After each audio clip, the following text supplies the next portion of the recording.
সম্মানীয় আমার ইয়াত উপস্থিত Islamic studies and research academy in short Israr অধ্যক্ষ তথা আজান পীর এডুকেশন সেন্টার আর বিনিয়াদ ফাউন্ডেশন কোর্সর অবজারভার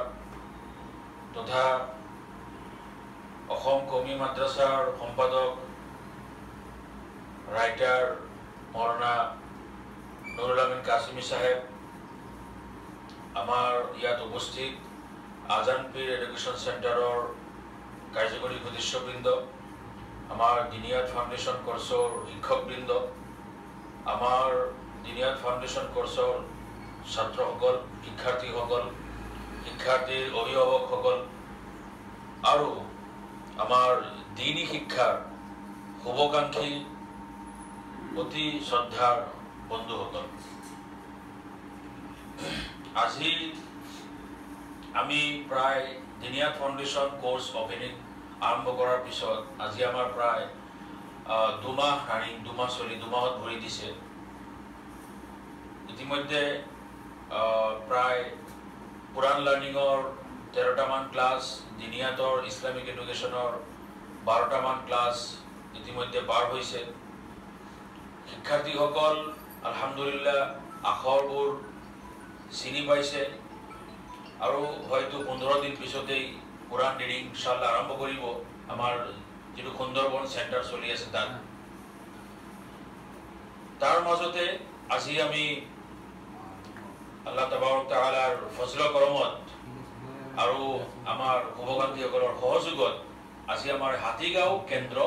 আমি আৰম্ভ কৰিব, উদ্বোধনী কৰিব ওলাইছো। এই দিনিয়াদ ফাউন্ডেশন কোৰ্স কিয় ডিজাইন কৰা হ'ল, এইটো কি বস্তু, কাৰ বাবে আৰু এইটো কৰিলে কি উপকাৰ হ'ব। আমি যেহেতু সময়ৰ অভাৱ,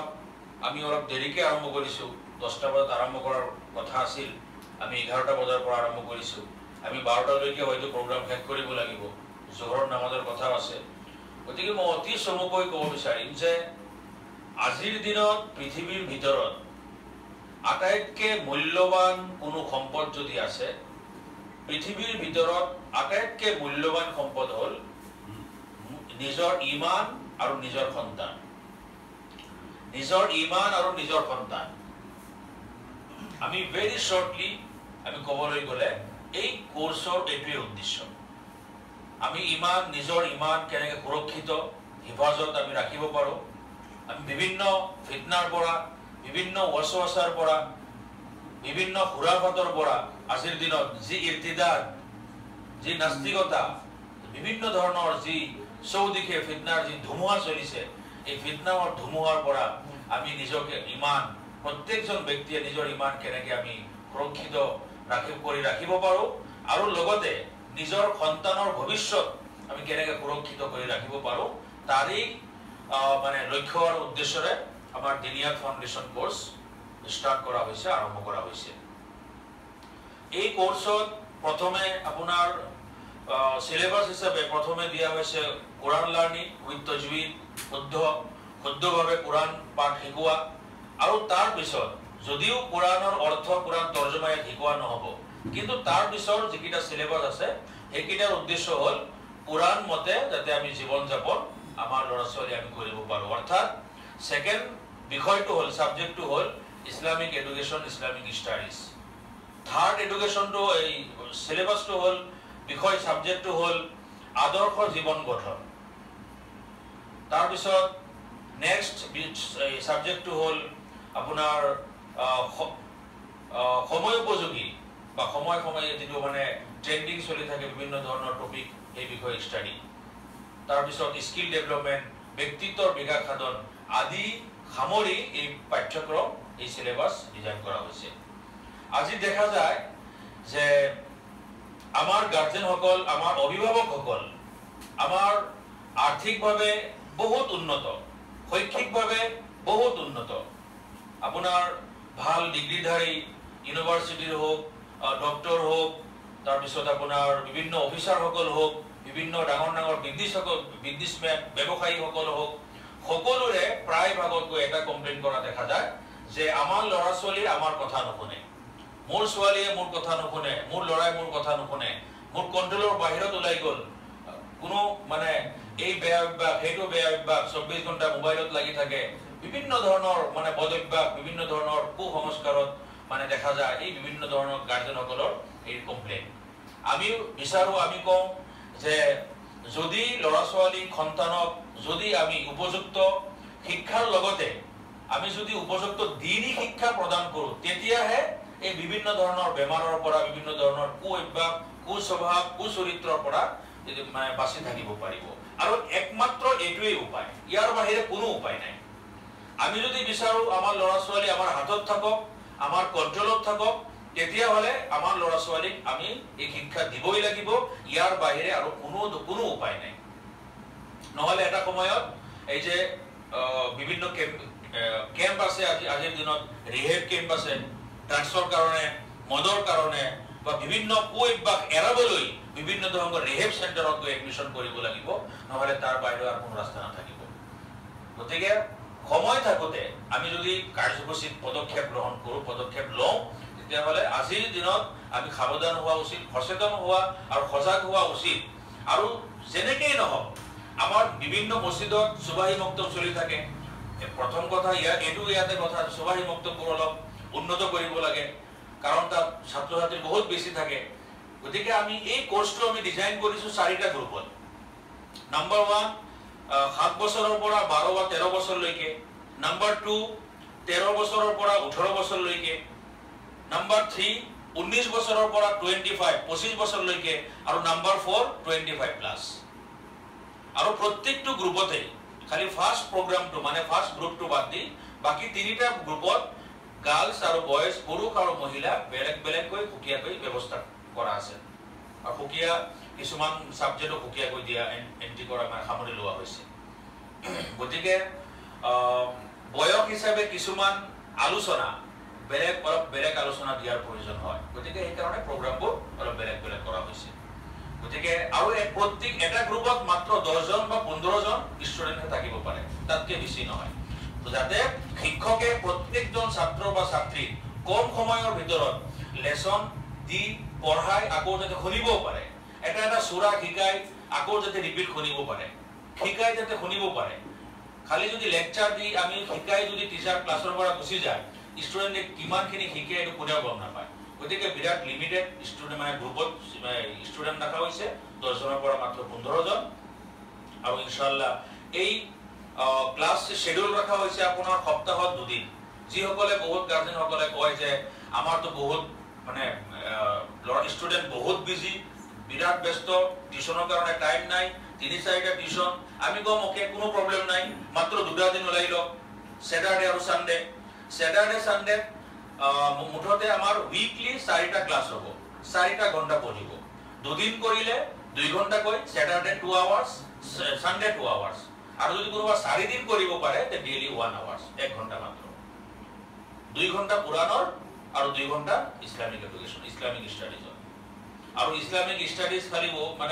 খালি কুৰাণ হাদিছৰ মানে দৃষ্টিত যেটো সময় যেটো মানে আলোচনা আছে, যেটো মোটিভেশন আছে, আৰু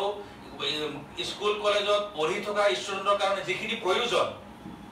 ল'ৰা ছোৱালী পঢ়িব মন নাযায়, তাৰ বিভিন্ন বেমাৰ সোমাই আছে। আমাৰ গাৰ্জেনটো বেমাৰী ধৰিব নোৱাৰো আমি, তাৰ প্ৰব্লেম কি, খালি কমপ্লেইন আমি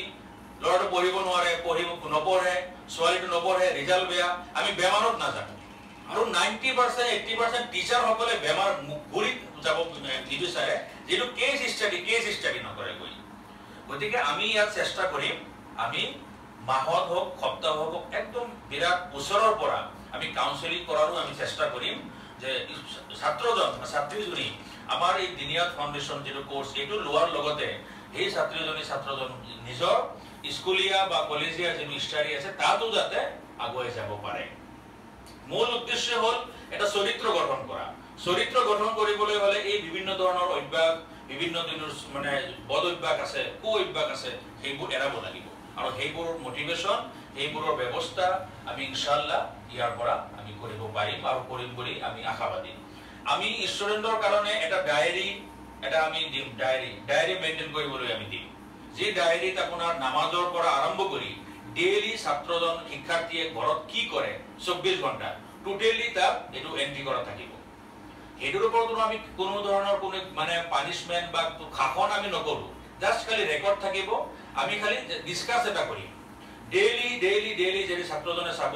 ও যোৱাকালি দেখোন মই মাত্ৰ 2 ঘণ্টা পঢ়িছো ষ্টাডি কৰিছো 24 ঘণ্টাৰ ভিতৰত মাত্ৰ 2 ঘণ্টা পঢ়িলো ডেইলি যেতিয়া তাৰ লগত এনেকে ডিসকাস কৰা হ'ব 2 ঘণ্টাৰ পৰা এটা সময়ত গৈ 3 ঘণ্টা হ'ব তাৰপিছত 4 ঘণ্টা হ'ব তাৰপিছত 5 ঘণ্টা হ'ব ষ্টাডি টাইম সময় তাৰ লাহে লাহে বাঢ়ি যাব আমি এটো আমাৰ হায়াৰ সেকেন্ডাৰী আছে গাৰ্লছ একাডেমি আছে তাত আমি এটো কৰি আমি তাৰ ফল পাইছো গতিকে আমি এই যেটো ৰুটিন এই স্টুডেন্টক মেইনটেইন কৰিবলৈ আমি দিম এটা ব্যৱস্থা আমি কৰিম আৰু অলৰেডি এটো ৰেডি হৈছে এটো খালি প্ৰিন্ট কৰা বাকি আছে এটো গতিকে আমি চৌদিশে চাৰিওপিনে আমি এটা ভাল এটা ব্যৱস্থা কৰিছো গতিকে মই গাৰ্জেনসকললৈ অভিভাৱকসকললৈ আৰু স্থানীয় মুৰব্বী সমাজলৈ অনুৰোধ জনাইছো অনুৰোধ জনাম যে যদি ওচৰত যতে আছে আপোনাৰ ওচৰৰ চেণ্টাৰত যোগাযোগ কৰক খবৰ কৰক আৰু যেটো সময় হয় সপ্তাহিক মানে দুদিন হলেও বা সপ্তাহিক যদি 4 দিন হয় এই ক্লাসটো লোৱাৰ ব্যৱস্থা কৰক আপুনি যিমানে টাইট শিডিউল নাথাকে কিয় আপুনি অনুগ্ৰহ কৰি প্লিজ আপুনি কোনো ধৰণৰ বাহানা নকৰিব এইটো যে মোৰ লৰা মোৰ ছোৱালীৰ ইংলিশ টিউশন আছে ম্যাথ টিউশন আছে সায়েন্স টিউশন আছে বা এনসিসি আছে কিবা কিবি আছে তাৰ কাৰণে মই এইটো কোৰ্স লবলৈ সুবিধা মই টাইম নাই বা সুবিধা নাই এটো কিন্তু কোনো ধৰণৰ এক্সকিউজ কিন্তু আপুনি নকৰিব যদি এক্সকিউজ কৰে আজি নহয় কালি হলে এটা সময়ত ডাঙৰ হৈ আপুনি পস্তাব আক্ষেপ কৰিব লাগিব পস্তাব লাগিব কাৰণ আপোনাৰ সন্তান এটা সময়ত আপোনাৰ হাতৰ পৰা ওলাই যাব পাৰে কাৰণ বয়স হল 13 বছৰৰ পৰা 18 বছৰলৈকে যেটোকে আমি কোৰ্সৰ নাম দিছো দিন ফৰ টিনেজ টু আটাইতকে ধুমুহাৰ বয়স এই বয়সত ছাত্ৰ ছাত্ৰী যদি কন্ট্ৰোলত নাথাকে ভাল গাইডেন্স যদি নাপায় তাৰ পিছত মাথা মাৰি লাভ নাই তাবিজ কবজ কৰি লাভ নাই হুজুৰৰ ওচৰত হুজুৰ মোৰ লৰাটো বেয়া হৈ গল লাইনৰ পৰা ওলাই গৈ তাবিজ এটা দিয়ক তাবিজ কবজ কৰি পিছত তাৰ কাম নহব সময়মতে যদি আমি ব্যৱস্থা নকৰো চিকিৎসা যদি আমি নকৰো গতিকে আমি এইটো বিৰাট গভীৰভাৱে চিন্তা কৰা উচিত আৰু লগতে যিসকল আপোনাৰ দিন ফৰ ইউসৰা ইউথ সকলৰ কথা কৈছো যদি সময়মতে যদি আপুনি মানে নিজৰ বিভিন্ন বস্তু কন্ট্ৰোলত আনিব নোৱাৰে আৰু দিন শিকিব নোৱাৰে পিছত কিন্তু আফসোস কৰি গাৰ্জেনও লাভ নহব আৰু ছাত্ৰ ছাত্ৰীও লাভ নহব আজিৰ দিনত আমি মিডিয়াত চাই আছো বিভিন্ন ক্ষেত্ৰত গৈ বিভিন্ন কুসংস্কাৰত গৈ এই আমাৰ মুসলিম জাতি বিভিন্ন ধৰণৰ নিউজ মিডিয়াত মানে একেবাৰে ভৰি থাকে তাৰ কাৰণ কি ইছলামে এইবোৰ শিকাইছে নেকি নিশ্চয় কেতিয়াও ইছলামে এইবোৰ শিকোৱা নাই ইছলামে কি জুৱা মদ ড্ৰাগছ এইবিলাকৰ শিক্ষা দিছে নেকি শিক্ষা দিয়াটো দূৰৰ কথা ডাইৰেক্ট আৰু হাৰাম বুলি কৈছে ইছলামত আটাইতকৈ নিষিদ্ধ কৰাৰ আটাইতকৈ যেটো ষ্ট্ৰিক ওয়াৰ্ড কঠিন শব্দ হেতু ব্যৱহাৰ কৰিছে মানে হাৰাম বুলি কৈছে তাৰ পিছতো আমাৰ মানুহে কিয় কৰে তাৰ কাৰণ হল তাক সৰু অৱস্থাতে কিশোৰ অৱস্থাত বা বাল্যকালৰ অৱস্থাত তাক ভাল শিক্ষা দিয়া হোৱা নাই আৰু তাৰ বাবে দায়ী কোন সেই লৰাজন সেই ছোৱালীজনী নহয় দায়ী একমাত্ৰ গাৰ্জেন আৰু অভিভাৱক আৰু কৰবাত এক সমাজখনো দায়ী হৈ আছে কাৰণ সমাজে তেনেকে ব্যৱস্থা কৰি দিয়া নাই যে কি নহওক বা আলোচনা আৰু দীঘলীয়া নকৰো আমাৰ Islamic studies and research academy ইসৰাই এই প্ৰজেক্ট মানে স্টাৰ্ট কৰিছে আৰু লোকেলি আমি আজান ফকিৰ এডুকেশ্যন চেণ্টাৰে এইটো আমি ওপেন কৰিছো সকলোৱে সুবিধা ল'ব লাগে ফিজ টিছৰ কোনো কথা নাই মিনিমাম এটা ফিজ ৰাখা হৈছে কোনো গাৰ্জেনে যদি ভাবে ফিজ মই দিব নোৱাৰিম মোৰ অসুবিধা ঘৰত তেনেকে বিৰাট মানে আৰ্থিক অৱস্থা মানে সংকটকাল অৱস্থাত চলি আছে তেতিয়াহ'লে আমাৰ লগত যোগাযোগ কৰিব প্ৰত্যেকটো চেণ্টাৰত আমি কিছুমান ষ্টুডেন্ট আমাৰ ফ্ৰীও থাকিব একেবাৰে যিসকলৰ অৱস্থা খুবেই বেয়া একেবাৰে আৰু যিসকলৰ অলপ কিবা ৰেহাই বিচাৰে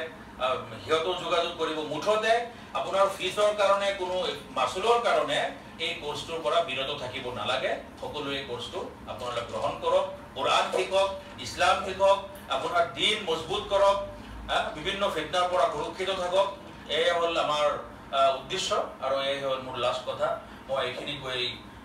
যদি পৰৱৰ্তী যদি কিবা পইণ্ট থাকি যা ইনশাআল্লাহ মই কম আৰু মই এইখিনিতেই মোৰ বক্তব্য সামৰিছো ওয়া আখিৰু দাওয়ানা আলহামদুলিল্লাহ